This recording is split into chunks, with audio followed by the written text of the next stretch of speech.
మీ business ను develop చేసుకోవాలి అనుకుంటున్నారా? మీ పరపతిని పెంచుకోవాలి అనుకుంటున్నారా? అయితే ఓకే టీవీ ద్వారా L band, aston band ad, scrolling ad, ad with voice overs, logo bug, video ads ద్వారా మీ యాడ్స్ ను పబ్లిష్ చేసుకోండి.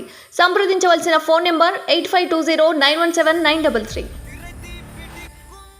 రోజులు గడుస్తున్న కొద్దీ లోక్సభ ఎన్నికలు కూడా దగ్గరికి రాబోతున్నాయి. అంటే మే 13వ తారీఖు కేంద్రానికి సంబంధించినటువంటి లోక్సభ ఎన్నికలు నగారా మోగబోతోంది. ఆ రోజు ప్రతి ఒక్కరు కూడా ముఖ్యంగా మనం గత అసెంబ్లీ ఎలక్షన్స్ చూసుకున్నట్టయితే హైదరాబాద్లో అంటే రూరల్ ఏరియాస్, గ్రామీణ ప్రాంతాలు, సో ఇక్కడ అత్యధిక శాతం ఓటింగ్ జరిగింది.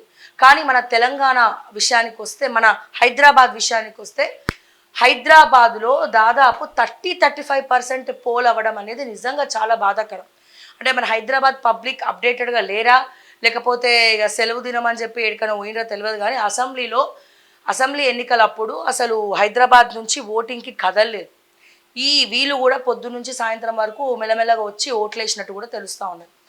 సో దయచేసి లోక్సభకు అలా జరగకుండా చూసుకోండి, లోక్సభకు అలా అవ్వకుండా. సో ఓటు వేయడం మన ప్రతి ఒక్కరి హక్కు.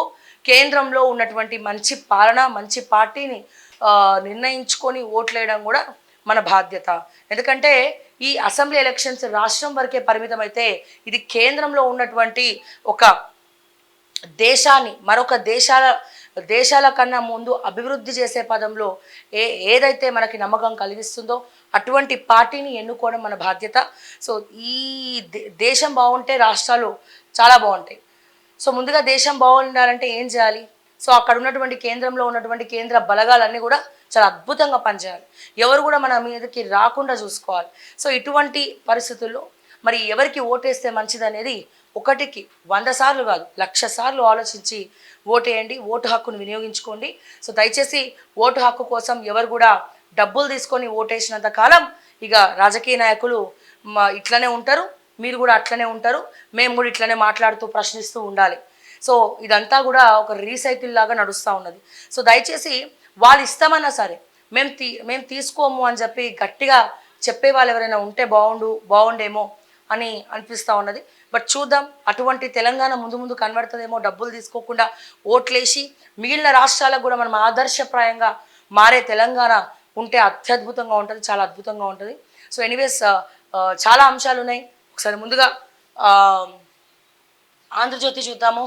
ఆంధ్రజ్యోతి విషయానికి వస్తే ఇగో చూడు, కేసీఆర్కు నో ఎంట్రీ, ఆయన్ను ఇండియా కూటమిలో కలవనీయం, ఆ ఇంటిపై వాలిన కాకి కాంగ్రెస్, గోడపై వాలితే కాల్చి పడేస్తాం, 12 సీట్లు వస్తే బీఆర్ఎస్ అధికారంలోకి వస్తుందా? కేసీఆర్, ఇక నీ జీవితంలో పదవిని కళ్ళతో చూడలేవు.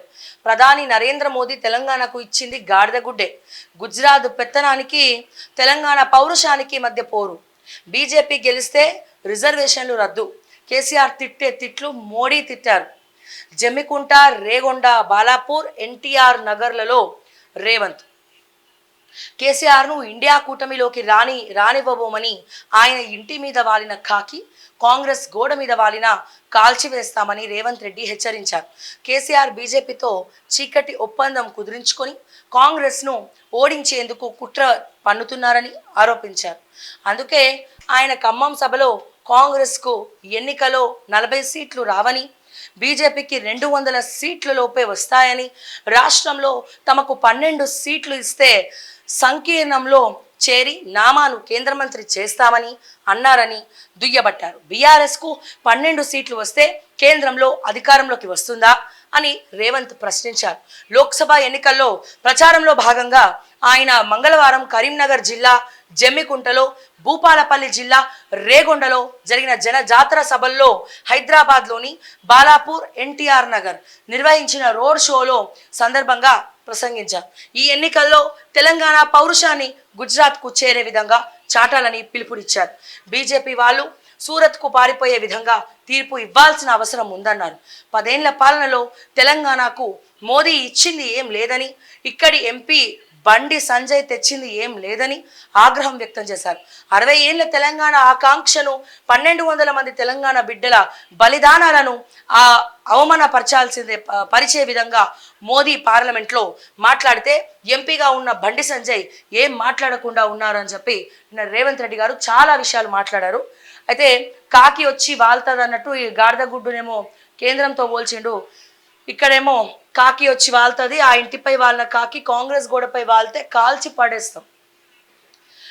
పడేస్తామని చెప్పి రేవంత్ రెడ్డి గారు మాట్లాడుతూ ఉన్నారు. సో ఏది ఏమైనప్పటికీ కూడా ఈ కాల్చి పడేయడాలు ఇటువంటి లాంగ్వేజ్ కొద్దిగా రేవంత్ రెడ్డి గారు, సో మేము కొన్ని ప్రజల మధ్యలోకి వెళ్ళినప్పుడు వాళ్ళ పబ్లిక్ పల్స్ వాళ్ళ అభిప్రాయాలు సేకరిస్తున్నప్పుడు ప్రజలందరూ కూడా ఎక్కువ శాతం చెప్పేది ఒకటే, ముఖ్యమంత్రిగా రేవంత్ రెడ్డి గారు ఇప్పుడు ఉన్నారు, కాకపోతే కొంచెం లాంగ్వేజ్ అదుపులో పెట్టుకుంటే బాగుంటుంది అని చెప్పి.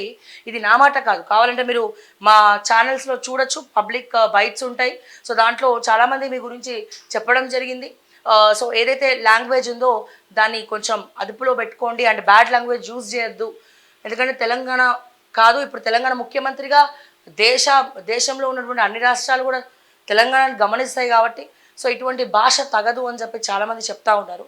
సో ఈ కాల్చి పడేస్తాము, సో ఇవన్నీ అనుకుంటే బెటర్ అని చెప్పి మరొకసారి రేవంత్ అన్న మీకు చెప్తా ఉన్నాము. అండ్ అలాగే కేసీఆర్ తిట్టే తిట్లు మోదీ తిట్టారు. జమికుంట, రేగొండ, బాలాపూర్, ఎన్టీఆర్ నగర్లో సో చాలా ఏమైపోతుందంటే ఇక్కడ ఆయన తిట్లు, ఇక్కడ ఈయన తిట్లు.